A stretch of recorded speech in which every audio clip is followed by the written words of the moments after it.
And once I see more and more and more programs that are indiscriminate and broadly based, I realize that our surveillance programs operate on this basis of the same principles as the worst governments on earth, because they are not controlled most strongly by law or by policy as by possibility. We are in a new Cold War, and this is why countries are developing this. I mean, really developing this. And this is why all of the microwave transmitters are going up everywhere. Because somebody, if they wanted to, could use them for other effects. The system is up and running. MIT was awarded a number of years ago to Woody Norris. This is 2005 or 2006.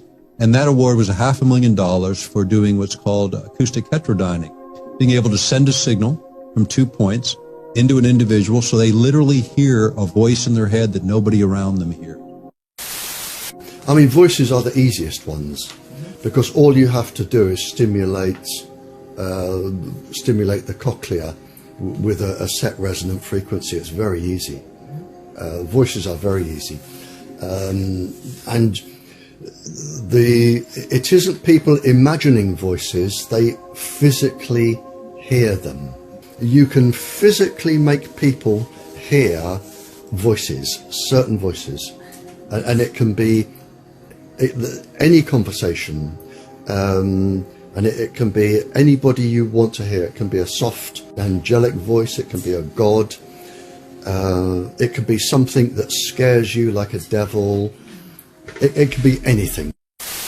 DARPA let a couple of contracts back in 2011, 2012 to the University of California for what's called electronic telepathy, being able to monitor the brain activity of human beings at a distance and determine what they're thinking. And then on a second contract, actually developing complex signals, being able to send them into the brain of another person, literally transmit a message. This is where the technology is today. If they want to experiment on you, by the thousands they will, and you can be driven to insanity and death, and you just become a tick in a box without any so much as a feeling. Yeah, and this is what they do, and this is why they are above the law.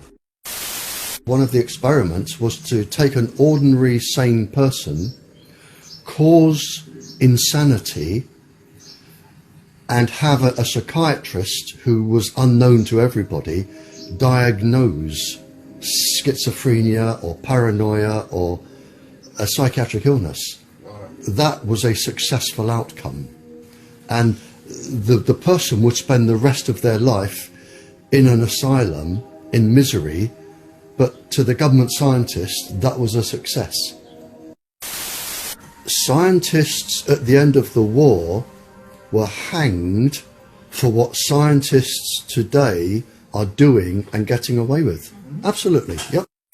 I was talking a little bit about, well, mind control in particular, and something that I worked on, that I'm not proud of, but it's called the voice of God weapon. So there are 4 different techniques and technologies that can pipe voices into an individual's head. And once you can do that, you can control them using neuro-linguistic programming techniques. You're rewiring their thought processes and brains. And so this gets into what's called offensive information warfare. And they used it, I believe, in the Gulf War to tell the enemy at that time, lay down your guns, this is Allah. And it worked pretty well, because hearing voices which have no direction or sound, you have to assume that it's some spiritual entity. So it works pretty well. And then, I don't know if I'm going to get into this, but there's something called hyper game theory. How do you, they want to see if they can manipulate people to do things that are irrational, but also walk them to their death. And so you can call it a eugenics program even. And they need to sample all cultures, language throughout the world to define their probability matrices of which tricks, techniques, deception works. That's just what's happening. Now we have, which are magnetically activated nanoparticles and sensors. So how do you control a brain? Most people don't believe that. Oh, you can't control me. I have my own free will. There's no way you can get to my soul. Well, sorry, that's not true. Electronic mind control research is not new. A scientific milestone in this area came in the 1960s when Dr. Jose Delgado demonstrated remote control over a charging bull. By connecting a radio antenna to electrodes inserted into the bull's brain, Delgado proved that the animal's aggressive impulses could be thwarted by electronically manipulating the bull's muscle reflexes. Do you realize the fantastic possibilities if from the outside we could modify the inside? Could we give messages to the inside? But the beauty is that now we are not using electrodes. In recent years, Delgado has shown that the behavior of monkeys can be altered using low-power, pulsating magnetic fields. But in these experiments, there were no antenna implants. Any function in the brain, emotions, intellect, personality, well, could be perhaps modified by this non-invasive technology. Wernher von Braun gave me the assignment of preventing the weaponization of outer space from happening. But what he said to me over and over again was that his real concern, his greatest concern, was about psychotronic weapons. Did he discuss what those were? No. He didn't discuss what they were, but he repeated over and over to me that this was the real concern. This is what we should really be concerned about. Those are mind-controlled weapons, mind-controlled people or technology. Very dangerous weapons. The first big speech that I gave for Wernher von Braun was in July of 1974. It was soon after I had met him, just a few months after I had met him. He gave me the assignment of speaking in Chicago at McCormick Hall to 18,000 people. The only other speech I had ever given was in a PTA meeting, and I had rehearsed that speech in the mirror the night before about mustard being squirted in the cafeteria by the children. I was so nervous. Now I was going to appear before 18,000 people. Nervous takes on a new meaning. What he said to me was, however, I'm going to send you 5 books in a taxi cab, take these pink index cards and take some notes, and you will introduce a live satellite demonstration. The Fiji Islands, some other countries, and you will tell about this live satellite demonstration. I had no idea what he was talking about. And he said, but that's not a worry either. Don't worry, you don't have to really read all of these books because I'm going to transmit the speech to you. And I said, how are you going to transmit the speech to me? You're going into the hospital. And he said, I'm going to transmit it as though you're talking on the telephone. Well, I memorized the best I could these little pink index cards, and I got up on the stage. There were 18,000 people in front of me. There was a podium with my picture on it. I had to put my hand over the screen. I had no idea what I was going to say because I couldn't see the pink index cards because I was perspiring and it was dripping down my face. When suddenly I heard in my left ear Wernher von Braun talking to me like he was talking on the telephone. I was just repeating what he was saying. But he was in a hospital down the East Coast and I was in Chicago with nothing, no technology in my ear. We all know these are weapons of war, and they were developed for intelligence purposes. And that's what they are being used for today, not only for spying, not only to create a super spy or a super soldier, but also against those who are seen as a threat by the new world order. They doesn't need any microchip to target anyone, anytime. All they need is your location, and it's done. The terrifying part is they can target a large number of individuals at the same time.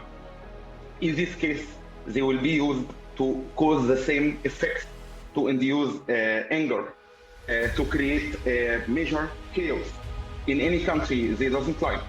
That was the situation in the Middle East during the Arab Spring, if you know what I'm speaking about. These weapons were heavily used by the Israeli intelligence to turn a peaceful protest into a civil war. They could also be used to induce fear and confusion, to end a protest or to put down a revolution in any country that is run by a Zionist-backed government. And here I want to answer an important question that is being raised by many of us. Who really does stand behind this evil program? Who does stand behind the new world order? Well, we have to know that we have Freemasons and Zionism, who are actually two sides of the same coin, working with other satanic groups who found their interests with Zionism. This power is using the US and other countries to impose their evil agenda on the rest of the world. And if you would like to understand their psychopathic mentality, well, after 5 years of my targeting by these inhuman weapons, I can tell they truly believe they are God. They truly believe they are God. The entire project is about power and control. And let me say, it is not only mind control, it is human control.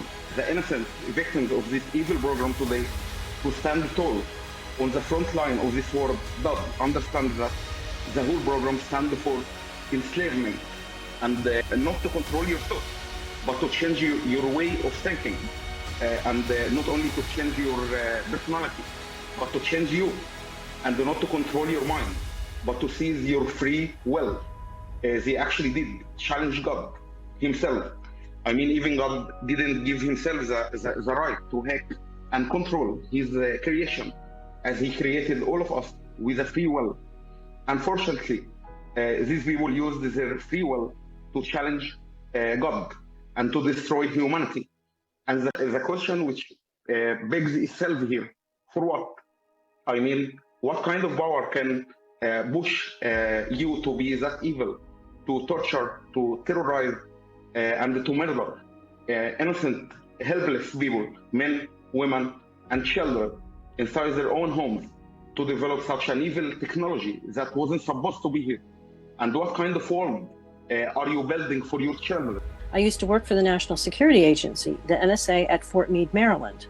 Post 9/11 laws are being purposely misinterpreted to say that since we, the USA, reserves the right to kill terrorists anywhere, anytime, that if we lower the criteria to less than probable cause in regard to the terrorist watch list, which was done in 2013, then thousands of random people can be put on the TWL, terrorist watch list, no questions asked.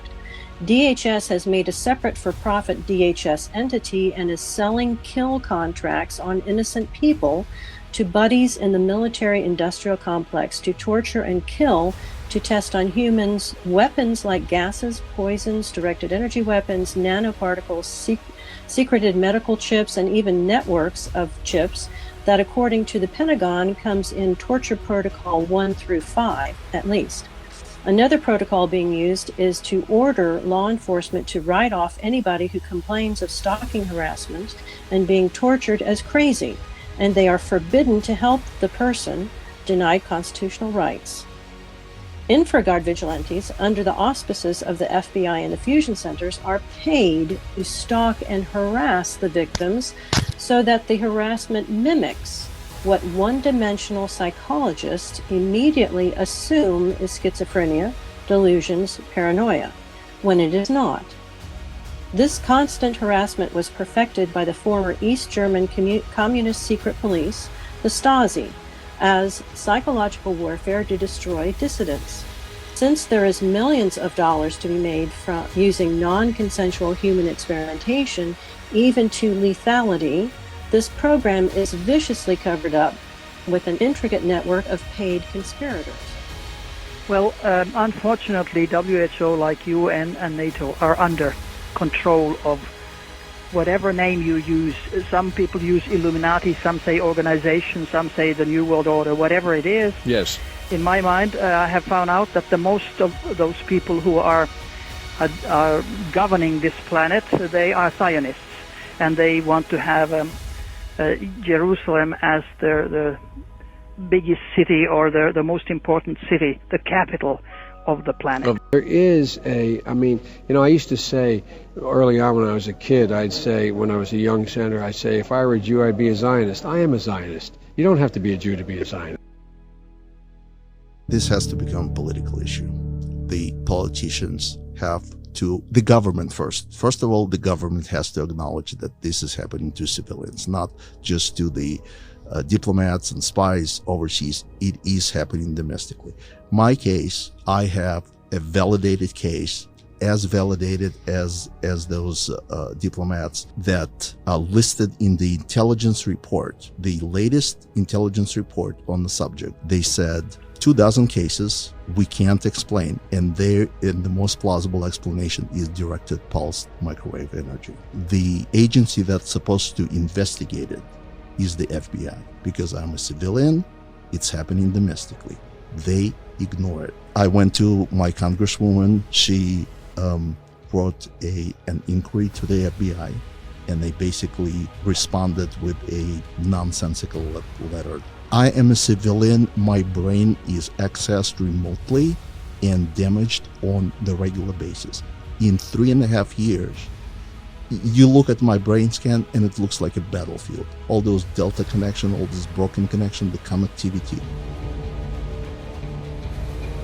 How could you disable a person? That would be scrambling their brains. That'd be dopamine dumps. That would be making, concussion weapons. That would be somehow affecting their nervous system so they drop on the ground. So it's a combination of psychological warfare as well as directed energy weapons, along with the voice of God weapons, with voice morphing, with artificial intelligence chatterbots. It's the most complex weapon system we have put together ever as a species. In October of 2014, NSA finally gives me a document. The National Security Agency confirms that there is intelligence information from 2012, 4 years before Havana, associating the hostile country to which Mr. Beck traveled in the late 1990s with a high-powered microwave system weapon that may have the ability to weaken, intimidate, or kill an enemy over time and without leaving evidence. The 2012 intelligence information indicated that this weapon is designed to bathe a target's living quarters in microwaves, causing numerous physical effects, including a damaged nervous system. And this is the document that the U.S. government, the NSA, the CIA, and others need to respond to and say, what did you mean by this? When I was a cadet, what's the cadet motto at West Point? You will not lie, cheat, or steal, or tolerate those who do. I was the CIA director. We lied, we cheated, we stole. It was like we had entire training courses. It reminds you of the glory of the American experiment.